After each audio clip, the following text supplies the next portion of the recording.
नमस्कार दोस्तों, बहुत बहुत स्वागत है आपका मध्य प्रदेश के करंट अफेयर्स में। और मार्च की आखिरी तारीख का करंट अफेयर्स, मैं हूं नीलेश और 30 और 31 मार्च के करंट अफेयर्स में आप सभी का स्वागत करता हूं। और इस माह का, मार्च माह का संपूर्ण करंट अफेयर्स आपको अगले सोमवार को, यानी आज हमारा शनिवार हो गया, रविवार छोड़ के सोमवार को आपको उपलब्ध रहेगा। आप पूरा करंट अफेयर्स मार्च माह का इसमें प्राप्त कर लेंगे। ठीक है, करंट अफेयर्स की पीडीएफ आपको टेलीग्राम चैनल से एग्जाम गुरुजी के डाउनलोड करना बिल्कुल नहीं भूलना है। शुरुआत करते हैं करंट अफेयर्स की आज के विचारों के साथ। बुरा समय एक ऐसी तिजोरी होती है जिसमें कामयाबी के हथियार मिलते हैं, यानी हमारे पास वहाँ से हम बहुत कुछ सीखते हैं और वहीं से अपनी उन गलतियों को हम दूर करते हुए अपने सफलता की ओर आगे बढ़ते जाते हैं। और ये आध्यात्मिक गुरु दलाई लामा के वाक्य हैं। शुरुआत करते हैं पिछले दिनों के रिवीजन के साथ कि ओडीओपी एक्सपो 2023 का आयोजन किया गया है, भोपाल में किया गया है। आंचल कुंड धाम, जिसके बारे में काफ़ी कुछ जानकारी आपको दी थी, ये छिंदवाड़ा में है। और इसके बारे में मैंने कुछ फैक्ट्स आपको बताए थे, आप एक बार उसको जरूर रिवाइज कर लेंगे। वो दादा जो धुनी है उनकी नहीं है, वहाँ पर तपस्थली वो कंगाल दास बाबा की है। कंगाल दास बाबा का एक स्थल और है जनार्दनपुर में, जो कि सतना जिले की जो रामपुर तहसील है उसमें आता है, आता सतना डिस्ट्रिक्ट में है। किस जिले की पहचान सुंदरजाम को जीआई टैग मिला है? तो रीवा को मिला है। और गजक को जीआई टैग दिया गया है, ये मुरैना की गजक है। विज्ञान मंथन यात्रा की शुरुआत कब की गई थी? तो वर्ष 2007 से की गई थी और ये प्रतिवर्ष आयोजित की जाती है। राष्ट्रीय अंतर्राष्ट्रीय खबरों में निकहत जो है तेलंगाना राज्य की रहने वाली हैं, लवलीना बोरगोहेन है, इन्होंने स्वर्ण पदक जीता है। कुल मिला के 4 स्वर्ण पदक महिला मुक्केबाजी के विश्व चैंपियनशिप में भारत ने जीते हैं। अरावली ग्रीन वॉल प्रोजेक्ट एक चल रहा है जिसमें मध्य प्रदेश सम्मिलित नहीं है, 4 राज्यों को सम्मिलित किया गया है, जिसमें आपका दिल्ली है, राजस्थान है, हरियाणा है। ठीक है, विश्व मुक्केबाजी चैंपियनशिप में नीतू गंगा, स्वीटी बुरा, ये 1, 2, 3 और 4, ये सभी लोग अलग अलग वेट में स्वर्ण पदक जीतने वाले भारत की महिला प्रतिभागी हैं, खिलाड़ी हैं। इन्होंने विश्व मुक्केबाजी चैंपियनशिप में स्वर्ण पदक जीता है। इनमें से कौन सा इसरो द्वारा लॉन्च किया गया सबसे भारी रॉकेट है? 36 रॉकेट के साथ LMV-3 लॉन्च किया गया है। करंट अफेयर में आगे बढ़ने से पहले आप सभी को जानकारी दे देते हैं कि यदि आप MPPSB 2022 के प्री कोर्स मेंटोरशिप को ज्वाइन करना चाहते हैं तो एग्जाम गुरुजी के प्लेटफॉर्म से कर सकते हैं, जिसके साथ आपको 499 की टेस्ट सीरीज फ्री मिल रही है। ये कोर्स आपका 997 का है। जल्दी एग्जाम गुरुजी में आपको आपके जो यूनिट वाइज 10 यूनिट से MPPSC प्री के फर्स्ट पार्ट में, उसके लिए महाअभ्यास आपको पहले मिल जाएगा इस बार, यानी 500 क्वेश्चंस के लगभग की तैयारी आपकी इसमें कराई जाएगी। इसके बाद आपकी रेगुलर क्लासेस स्टार्ट हो जाएंगी। आयोग से लेकर के जितनी भी 10 यूनिट्स हैं सभी का कराया जाएगा। एक यूनिट आपकी है जो रह जाएगी, वो है करंट अफेयर की। करंट अफेयर आपका जो है वो हम आपको कराएंगे मई के फर्स्ट वीक में। वो इसलिए कराएंगे क्योंकि हम यहाँ पर अप्रैल तक का पूरा करंट अफेयर कवर करेंगे। मैंने पहले ही आपको दिसंबर तक का करंट अफेयर करा दिया, एक बार नहीं 2 बार करा दिया है। तो जनवरी से लेकर के अप्रैल तक का पूरा करंट अफेयर्स आपको मई के फर्स्ट वीक में मिल जाएगा। तो यहाँ से हमारा पूरा 1 साल नहीं 1.5 साल का करंट अफेयर आपका कंप्लीट हो जाएगा। तो एक यूनिट बस रह जाएगी, बाकी की जो 9 यूनिट्स हैं ये आपकी महाअभ्यास, जिसमें 500 MCQ हम कवर करेंगे। इसके बाद आपकी जो बाकी की डिटेल क्लासेस होती हैं वो कराई जाएंगी, तो आप इसको देखना नहीं भूलेंगे। जल्दी नोटिफिकेशन आपको मिल जाएंगे। तो शुरुआत करते हैं आज के पहले प्रश्न के साथ। इनमें सभी किसने प्रीमियर लीग यानी women's premier league WPL IPL की तरह चालू हुआ और ये फर्स्ट था, इसलिए इसके प्रश्न के बनने की संभावना बहुत ज़्यादा है। एक बार आप लोग IPL भूल जाइएगा लेकिन WPL मत भूलिएगा, क्योंकि यह क्रिकेट के क्षेत्र में महिलाओं के लिए एक बहुत बड़ी प्रतियोगिता प्रारंभ की गई है। एक अच्छा इनिशिएटिव BCCI ने लिया है, तो इस वर्ष इस प्रश्न के आने की संभावना बहुत ज़्यादा है। तो मुंबई इंडियंस ने इसको जीता है और ये जो मैच हुआ था दिल्ली और मुंबई के बीच में हुआ था। ठीक है, और इसका फाइनल कहाँ पे हुआ था? कई बार पेपर में आपसे पूछ लिया जाता है। तो बेब्रॉन स्टेडियम में हुआ था, नवी मुंबई में खेला गया था। और ये पहला सीजन था IPL की तरह WPL का, वीमेंस प्रीमियर लीग। ठीक है, और इसको दिल्ली कैपिटल्स को 7 विकेट से हरा करके मुंबई इंडियंस ने इसको जीता है। विजेता रहा मुंबई इंडियंस, उपविजेता दिल्ली कैपिटल रहा है। इसमें अलग अलग कैटेगरी के पुरस्कार दिए गए हैं। तो final safari powerful striker of the match Radha Yadav को मिला, जो कि दिल्ली की हैं। मैच का अंतिम खिलाड़ी नताली को मिला है। Safari powerful striker of the season Sophie Devine को मिला है। यास्तिका भाटिया को प्लेयर ऑफ द सीजन मिला है। वहीं fair play award Mumbai Indians और दिल्ली कैपिटल्स को मिला है। Catch of the season Harmanpreet Kaur को मिला है। अब इसमें कैप की बात करी जाए तो पर्पल कैप जो मिली है हेली मैथ्यूज को मिला है। ऑरेंज कैप जो है मेग लैनिंग को मिला है। सबसे मूल्यवान पुरस्कार जो मिला है हेले मैथ्यूज मुंबई इंडियंस की टीम के खिलाड़ी को मिला है। तो जीता कौन है ये याद रखना है, किस स्टेडियम में हुआ था ये याद रखना है, ठीक है। ये प्रश्न आपके आने की संभावना बहुत ज्यादा है, इसको आप थोड़ा सा ध्यान रखेंगे क्योंकि जब आईपीएल भी स्टार्ट हुए थे तब भी वो आपके प्रश्नों में पूछा गया था। आगे की तरफ बढ़ेंगे, बात करेंगे प्रश्न क्रमांक 2 कि न्यू इंडिया लिटरेसी प्रोग्राम में किस आयु वर्ग के 5 करोड़ निरक्षरों को कवर करना है। तो इसका राइट आंसर होगा 15 वर्ष और उससे अधिक आयु वर्ग के। देखो अब जो प्रश्न आ रहे हैं योजनाओं से जुड़े हुए, उसमें थोड़ी बहुत डिटेल्स दे करके आपसे कई बार एक एनालिटिकल क्वेश्चंस आपसे पूछ लिए जाते हैं। तो ये सरकार में का हाल ही में जो बजट में अलॉटमेंट किया था, घोषणा करी थी, उसके लिए ये कार्यक्रम शुरू किया गया है। नई शिक्षा नीति के में भी इसको मेंशन किया गया था। तो अभी क्या हुआ है, वित्तीय वर्ष 2022-23 से 26-27 के बीच। तो यहाँ पे आपसे एक प्रश्न ये बन सकता है कि इसका क्रियान्वयन कब से कब तक किया जाएगा। तो ये आपको आउटलाइन ध्यान रखना, वर्ष 2023 से लेके 26-27 के दौरान इसका क्रियान्वयन किया जाएगा। 1000 करोड़ रुपए से अधिक का इसके लिए सरकार ने बजट अलॉट किया है। प्रोग्राम का नाम है न्यू इंडिया लिटरेसी प्रोग्राम। ये किसकी योजना है, ये सेंट्रल गवर्नमेंट की योजना है। सरकार इसमें किसको कवर करेगी, इसका लक्ष्य सरकार का जो 15 वर्ष और उससे अधिक आयु वर्ग के 5 करोड़ निरक्षर हैं, जो साक्षर नहीं है। शिक्षित और साक्षर में फर्क होता है। तो जो साक्षर, जिन्हें अक्षरों का ज्ञान नहीं है, उनको कवर किया जाएगा। लिटरेसी रेट हमारी बढ़ाई जाएगी। इस योजना के तहत जो है अलग अलग राज्य और केंद्र शासित प्रदेश हैं, उनका पहले सर्वेक्षण किया गया था।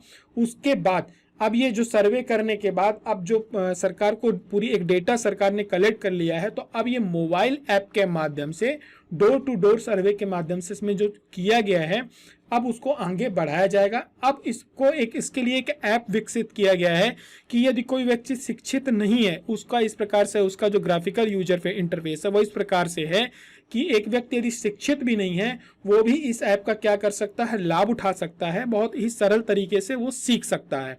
न्यू इंडिया लिटरेसी प्रोग्राम की बात करी जाए तो जो राष्ट्रीय शिक्षा नीति 2020 है, इसमें प्रौढ़ शिक्षा के जितने भी पहलू हैं उनको कवर करने के लिए सरकार ने ये योजना शुरू करी है और 2022-27 की अवधि के लिए इसको शुरू किया गया। आपसे कभी भी प्रश्न में पूछा जाए अवधि क्या है, तो 2022 से 27 है। अब इसमें बात करो यदि जो 1000 करोड़ में से अलॉट किए गए हैं, तो जब ये राज्य में इसमें लागू की जाएगी तो 60% इसका जो पैसा होगा वो केंद्र सरकार खर्च करेगी, 40% कौन करेगी, राज्य सरकार करेगी। लेकिन जो नॉर्थ ईस्ट स्टेट है हमारे, ठीक है, जो हिमालयी राज्य हैं, वहां पर क्या है 90 और 10 का रेशियो रहेगा।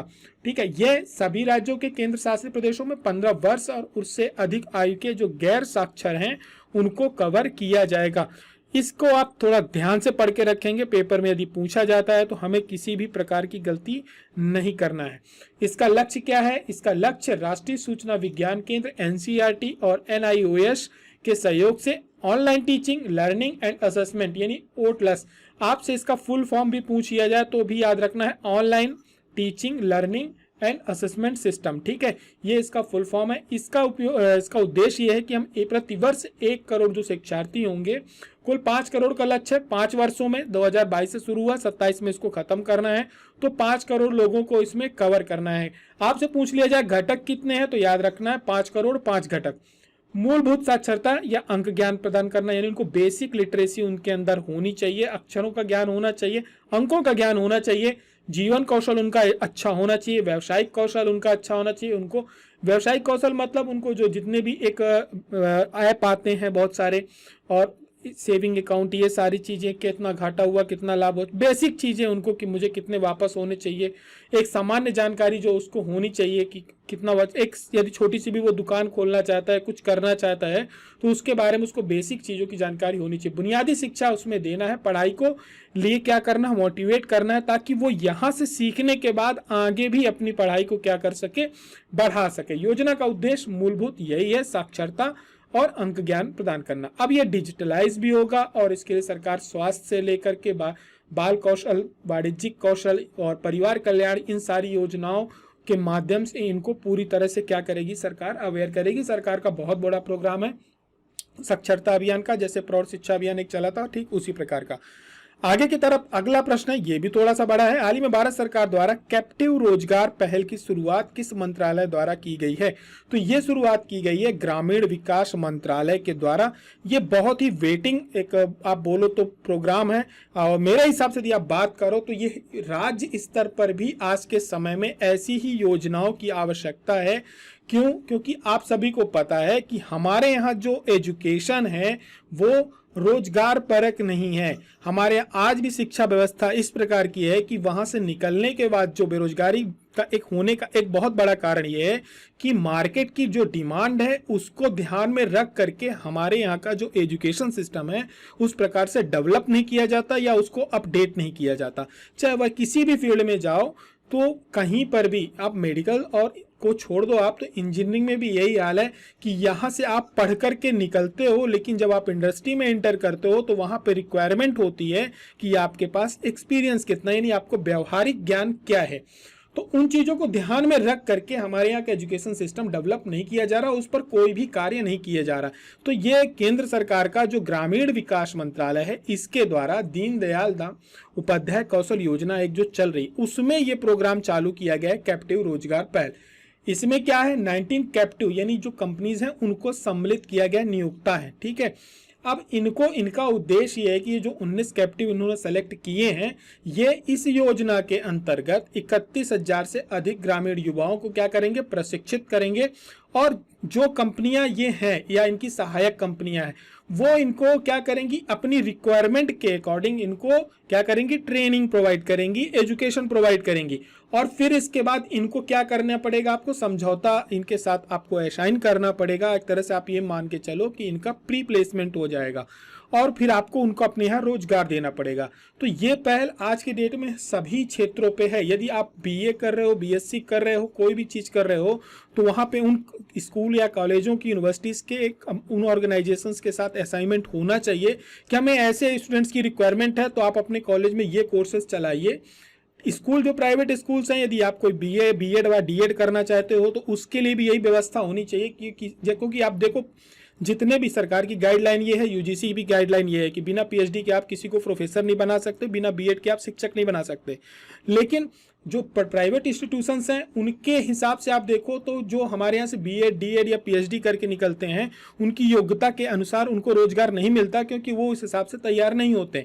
तो यदि प्राइवेट इंस्टीट्यूशंस का उनके साथ साइन अप हो जाए कि हाँ ठीक है आप हम इस लेवल का आप उनको तैयार करिए, हम उनको अपने यहाँ रोजगार देंगे, जैसे इंजीनियरिंग कॉलेजों में होता है। तो अब ये उसी प्रकार का एक पूरा प्रोग्राम है। कैप्टिव रोजगार वही है, ठीक है, एक इकोसिस्टम बनाना ताकि युवाओं को क्या है, प्लेसमेंट की सुविधा हो और उनके अंदर एक कॉन्फिडेंस हो कि मैं जब यहाँ से तैयारी करके बाहर निकलूंगा तो मुझे रोजगार मिलेगा। लेकिन इसमें योजना में पहल ये करी गई, एक अच्छी पहल कि आपको 10,000 रुपए के सीटीसी के साथ, है ना, उनकी जो 10,000 की जो सैलरी है उसके साथ आप उनको 6 महीने का प्रशिक्षण देने के बाद आप उनको नियुक्ति का आश्वासन पत्र उपलब्ध कराएंगे कि हाँ आपका सिलेक्शन हो जाएगा, आपको हमारे यहाँ रोजगार मिल जाएगा। बात करें अब ये कैप्टिव नियोक्ता कौन होता है, तो देखो ये कोई उद्योग है जो अब मैंने आपको समझाया ना कि उम्मीदवारों को स्वयं की कंपनी या उसकी सहायक कंपनियों में रोजगार प्रदान करता है। यानी कुल मिलाकर भाई कैप्टिव नियोक्ता कौन हुआ, जो उनकी नियुक्ति करेगा, अपनी सुविधा के अनुसार, अपनी जरूरत के अनुसार उनको ट्रेनिंग प्रोवाइड करेगा। ट्रेनिंग प्रोवाइड करने के बाद अपने हाउस को क्या करेगा, रोजगार की गारंटी देगा। दीनदयाल उपाध्याय कौशल योजना ये जो है ग्रामीण विकास मंत्रालय है उसके अंतर्गत चलने वाली योजना है और ये प्लेसमेंट से जुड़ा हुआ कार्यक्रम है। 25 सितंबर जिस दिन दीनदयाल की जयंती होती है उस दिन इसको लॉन्च किया गया था। यह ग्रामीण विकास मंत्रालय के अंतर्गत आता है, भारत सरकार का वित्त पोषित है। वर्तमान में योजना 27 राज्यों, 4 केंद्र शासित जो प्रदेश है वहां पर चल रही है। इसके तहत 15 से 35 वर्ष की जो आयु के गरीब ग्रामीण युवा होते हैं उनको मांग आधारित कौशल प्रशिक्षण प्रदान किया जाता है। आयु 45 वर्ष है, महिला को ये छूट इसमें दी गई है, उनको 45 ईयर तक के लिए वो हो सकती हैं, ठीक है। अब इसमें वही है कि प्रशिक्षण के बजाय कैरियर की प्रगति पर जोर दिया जाता है। आगे की तरफ बढ़ेंगे, बात करेंगे प्रश्न क्रमांक 4 की। निम्न में से किसे ब्रिक्स न्यू डेवलपमेंट बैंक का नया अध्यक्ष नियुक्त किया गया है, तो ये नियुक्त किया गया है डिल्मा रोसेफ को, अजय बंगा को नहीं किया गया है। ये जल्द ही इनका भी औपचारिकता पूरी हो जाएगी। तो आप इनका चेहरा देखने के बाद आपको याद आ रहा होगा कि ये ब्राजील की पूर्व राष्ट्रपति भी रह चुकी हैं 2011 से 2016 तक। ठीक है, प्राइम मिनिस्टर भी इनसे एक बार मिल चुके हैं, आपने इनकी तस्वीरें देखी होंगी। तो ये जो है अब न्यू डेवलपमेंट बैंक यानी एनडीबी, जो कि ब्रिक्स देशों का बैंक है जिसका भारत भी सदस्य है, इसकी स्थापना 2014 में की गई थी, उसकी नई अध्यक्षा होंगी। ठीक है, और इसका मुख्यालय की बात करी जाए तो एनडीबी का जो मुख्यालय है वो शंघाई है, जो कि चीन में स्थित है। इसके क्षेत्रीय कार्यालय आपके दक्षिण अफ्रीका में है और ब्राजील में है। इसका दक्षिण अफ्रीका में जोहान्सबर्ग में है और ब्राजील में साओ पाउलो में है। ठीक है, और देश कौन कौन से हैं ब्रिक्स के, तो ब्रिक्स के नाम को आपको पता है, ब्राजील है, रसिया है, इंडिया है, चाइना है और दक्षिण अफ्रीका है। पहले ये ब्रिक था, बाद में एस जोड़ दिया गया तो ये ब्रिक्स हुए, यानी दक्षिण अफ्रीका सबसे लास्ट में जुड़ने वाला देश है। आगे की तरफ बढ़ेंगे, बात करेंगे प्रश्न क्रमांक 5 की, देश में पहली बार किस हाई कोर्ट ने हत्या के केस में चैट जीपीटी का मदद ली है, तो ये ली है पंजाब और हरियाणा कोर्ट ने, हाई कोर्ट ने। चैट जीपीटी क्या है, एक तो पहली बात तो एक ही आर्टिफिशियल इंटेलिजेंस से एक चलने वाला एक टूल है, जहां पर आप क्वेश्चंस पूछते हैं तो वो उसको पैराग्राफ में पूरा का पूरा एक आंसर प्रोवाइड कर देता है। एआई बेस्ड है। अब ये पूरे के पूरे, जैसे आप गूगल में कोई चीज़ सर्च करते हो तो वो आपको आर्टिकल्स प्रोवाइड करता है, बहुत सारी सर्चिंग प्रोवाइड करता है, लेकिन यहाँ पे आपको पूरा का पूरा एक लेख मिल जाता है।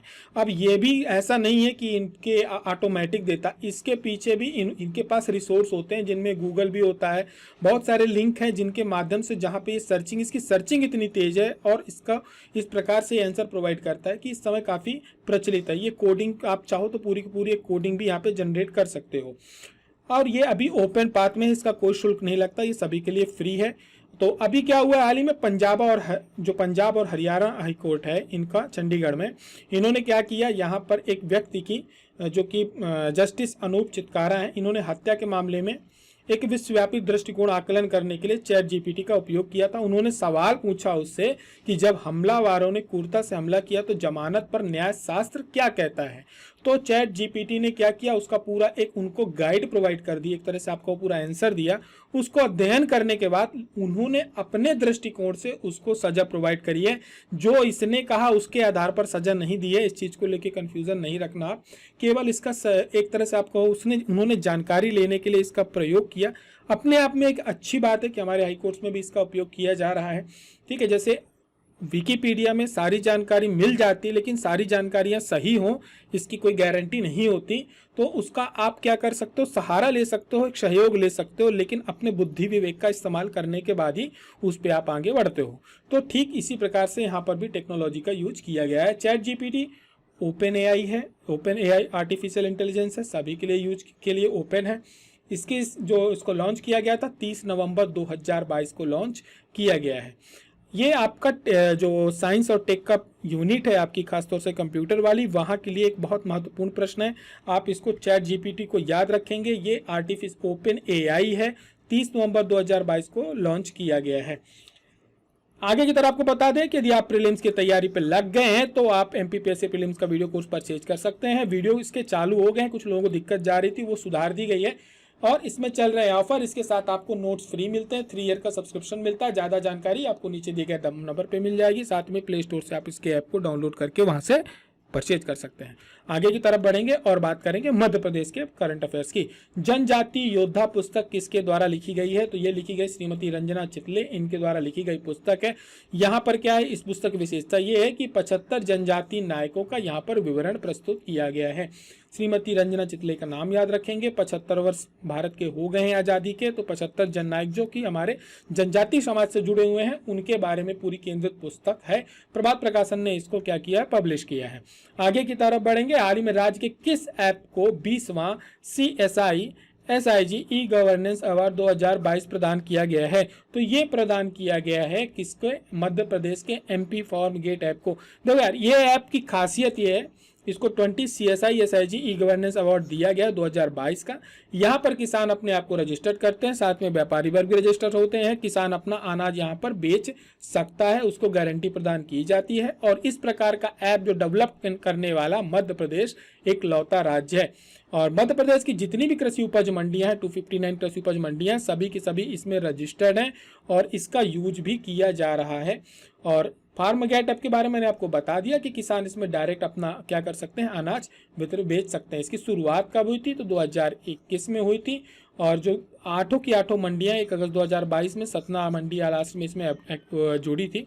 बाकी के 259 कृषि उपज मंडी जो समितियां सभी इसके माध्यम से क्या कर रही हैं, संचालित कर रही हैं। आगे की तरफ बढ़ेंगे, बात करेंगे प्रश्न क्रमांक 8 की। केंद्र सरकार द्वारा फौजी मेले का आयोजन किया जा रहा है। ये कहाँ किया जा रहा है, ये किया जा रहा है भोपाल में। और भारत के जो रक्षा मंत्री हैं वो इसमें मुख्य अतिथि के रूप में पहुंच चुके हैं। और इसमें क्या है, प्रधानमंत्री भी आने वाले हैं, क्योंकि 1 अप्रैल से शुरू होने वाली आज से कौन सी, वंदे भारत ट्रेन, तो इस प्रोग्राम में भी वो जुड़ेंगे। साथ ही में वंदे भारत की शुरुआत भी करी जाएगी। तो इसका आयोजन कहाँ हो रहा है, भोपाल के मोतीलाल विज्ञान महाविद्यालय में इसका आयोजन हो रहा है। फौजी मेला है, शस्त्र प्रदर्शनी लगी है। प्रमुख बात यह है कि भारतीय सेना के तीनों जो प्रमुख हैं वो इस प्रोग्राम में पहली बार एक जगह एक साथ बैठे हैं किसी ऐसे प्रोग्राम में। तो रक्षा प्रमुख कौन है, श्री अनिल चौहान है। थल सेना प्रमुख है श्री जनरल श्री मनोज पांडे हैं। भारतीय नौसेना प्रमुख कौन है, एडमिरल श्री राधा कृष्णन हरि कुमार है। और वायुसेना प्रमुख कौन है, श्री एयर चीफ मार्शल हैं। ठीक है, ये सभी सम्मिलित हुए हैं। इसका भोपाल में आयोजन किया जा रहा है। आगे की तरफ बढ़ेंगे, बात करेंगे प्रश्न क्रमांक 9 की। सर्वश्रेष्ठ शिल्प हाट कैटेगरी में किस पर्यटक स्थल का शिल्पग्राम को सम्मानित किया गया है, तो ये किया गया खजुराहो के शिल्पग्राम को। वहां पर क्या है कि जो शिल्प कला से जुड़ी हुई, लोक कला से जुड़ी हुई सभी चीजों को संरक्षित करके रखा गया है। जनजाति समुदाय से जुड़ी हुई या ग्रामीण क्षेत्र से जुड़ी हुई जितनी भी कलाएं होती हैं उनको वहां पर संजो कर रखा गया है। पूरा एक तरह से गांव बसाया गया है। तो पर्यटन मंत्रालय के द्वारा अभी सम्मानित किया गया है। आगे की तरफ बढ़ेंगे, बात करेंगे प्रश्न क्रमांक 10 की। प्रश्न क्रमांक 10 है, किस मादा चीता ने 4 चीता शावकों को जन्म दिया है, ये दिया है सियाया ने। ये प्रश्न आपको यहाँ पर लाने का एक कारण ये है, वो मैं आपको यहाँ पर बता देता हूँ। एक बार लग सकता है ये प्रश्न हमारे लिए महत्वपूर्ण नहीं था, लेकिन इसमें महत्वपूर्ण इसलिए था क्योंकि भारत पर पहली बार चीतों का क्या हुआ है, वंश वृद्धि हुई है, जन्म हुआ है। अभी तक हमारे यहाँ चीते क्या किए गए हैं, सभी के सभी जो चीते हैं ये इंपोर्ट किए गए थे, लेकिन ये भारत में जन्मे पहले चीते को बच्चे कहलाएंगे या चीतों की हमारे यहाँ एक शुरुआत होगी। तो ये मादा का जो नाम है ये आपके लिए महत्वपूर्ण हो जाता है। जिस प्रकार से मोहन जो है सफेद शेर है, इसका नाम महत्वपूर्ण हो जाता है। बारहसिंगा का नाम हमारे यहाँ महत्वपूर्ण हो जाता है, उस प्रकार से इसका नाम भी हमारे लिए बहुत महत्वपूर्ण है, क्योंकि यहीं से भारत में चीतों की क्या होगी, एक तरह से आप ये कहो कि वंश वृद्धि की शुरुआत होगी हमारी जमीन से। तो ये सियाया चीता है, इसका नाम याद रखना है। अभी इसने 4 शावकों को जन्म दिया है कूनो राष्ट्रीय उद्यान में। और 17 सितंबर को जिस दिन प्रधानमंत्री का जन्म होता है उस दिन राष्ट्रीय उद्यान पे अफ्रीका से चीते लाए गए थे। वन मंत्री कुंवर विजय शाह है, लेकिन हाल ही में भी एक चीता है जिसका क्या कहते हैं, सासा नाम है, जिसका क्या हो गया, निधन हो गया किडनी फेल की वजह से। हमने आपसे पिछले करंट अफेयर्स में प्रश्न पूछा था कि आहू खाना या मृगवन मध्य प्रदेश के किस किले में स्थित है। तो पहली बात तो ये आहू खाना या मृगवन कहलाता क्या है, बिल्कुल वही है, मृगों का बाड़ा होता है। ठीक है, आहू खाना ये बाड़ा कहलाता है, हम लोग आजकल इसको बाड़े के रूप में जानते हैं। आप सभी यदि ग्वालियर से हैं, इंदौर से हैं, उज्जैन से, तो वहाँ पे आपने बाड़े का नाम सुना होगा। बाड़े में क्या होता था कि कुछ घोड़े पाले जाते थे, कहीं पर कुछ पाला जाता था। तो बाड़ा एक मतलब एक जगह होती थी जहाँ पे रखा जाता। आज भी ग्रामीण क्षेत्रों में बाड़ा होता है कि जो जानवर पाले जाते हैं उसको बाड़ा बोला जाता है। ठीक है, ये शब्द वहीं से लिया गया है। तो आहू खाना या उसको मृगवन कहा जाता है क्योंकि यहाँ पर मृगों को पाला जाता था। अब उनका उद्देश्य क्या था, उनका उद्देश्य ये था जो अपने यहाँ फारूकी राजवंश था। ठीक है, ये सल्तनत काल के समय जो फारूकी खाना देश, एक तो पहली बात तो ये कि आहू खाने का जो इतिहास शुरू हुआ कहाँ से हुआ, फारूकी शासन काल से हुआ। ठीक है, इन्होंने ही इसकी क्या करी, एक शुरुआत करी। इन्होंने इसके लिए क्यों शुरुआत करी कि इनके जो बच्चे होते थे, इनके जो राजकुमार होते थे, लड़के होते थे, उनको मृगों का शिकार करने के लिए ये बनवाया जाता था। और इसकी शुरुआत जैनाबाद से हुई थी।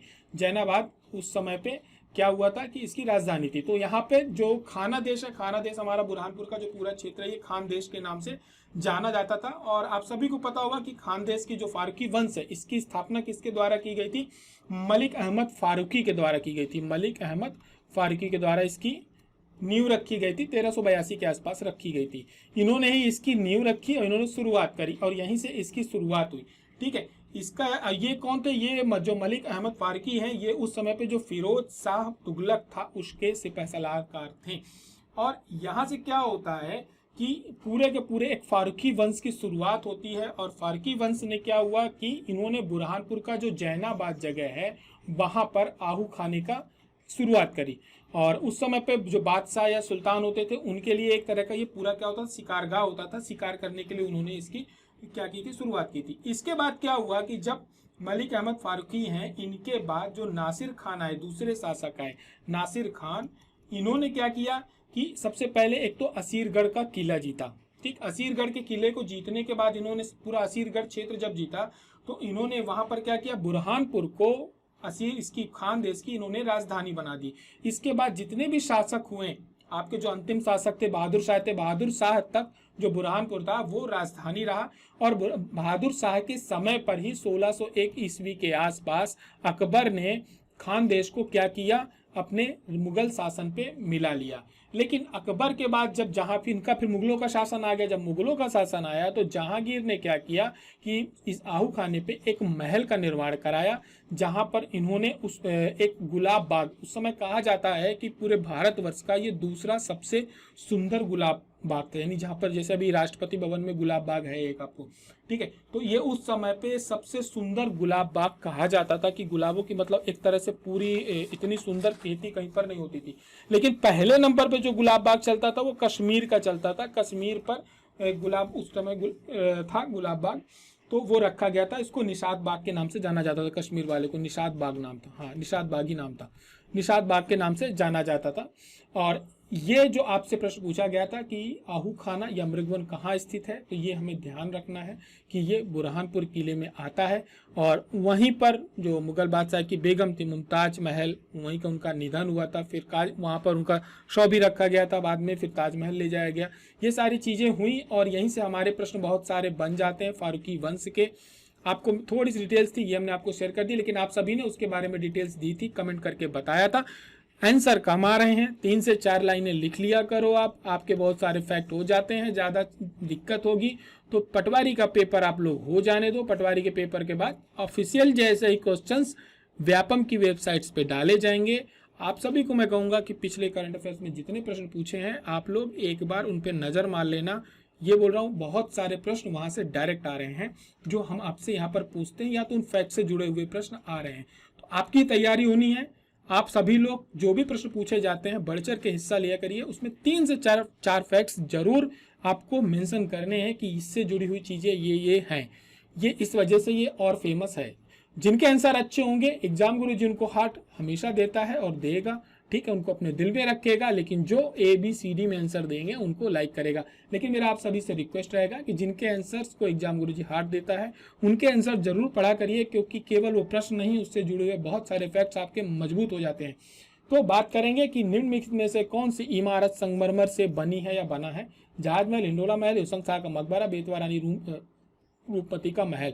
ये आपको बताना है कि इनमें से कौन सा महल है जो कि संगमरमर से बनाया गया है। और राइट आंसर है तो उसके बारे में कुछ डिटेल्स भी आपको देनी है। करंट अफेयर यदि आपको पसंद आ रहा है तो उसको लाइक और शेयर करना बिल्कुल नहीं भूलें, और नहीं पसंद आ रहा है तो रीजन जरूर कमेंट करके बताएं कि इसमें ये कमियां हैं, आप इसको सुधार लीजिए। करंट अफेयर आपके अभी एक एक दिन के गैप में आ रहे हैं, लेकिन आप ये मत चिंता मुक्त रहिए कि आपका बीच में छूट रहा, कुछ भी नहीं छूट रहा। प्रश्न वही लेकर के आ रहे हैं जो कि परीक्षा की दृष्टि से महत्वपूर्ण है। अनावश्यक समय हमें नहीं बर्बाद करना है। करंट अफेयर यदि पसंद आता तो शेयर करना नहीं भूलें। PDF हमेशा की तरह टेलीग्राम चैनल पर डाल दी जाती है, आप वहां से डाउनलोड कर लेंगे। हमारी और आपकी मुलाकात फिर अगले करंट अफेयर्स में होती है। मंथली करंट अफेयर मार्च का आपका सोमवार या मंगलवार को आपको उपस्थित रहेगा PDF के साथ। फिर तब तक के लिए अपनी पढ़ाई जारी करके रखें। जय हिंद, जय भारत।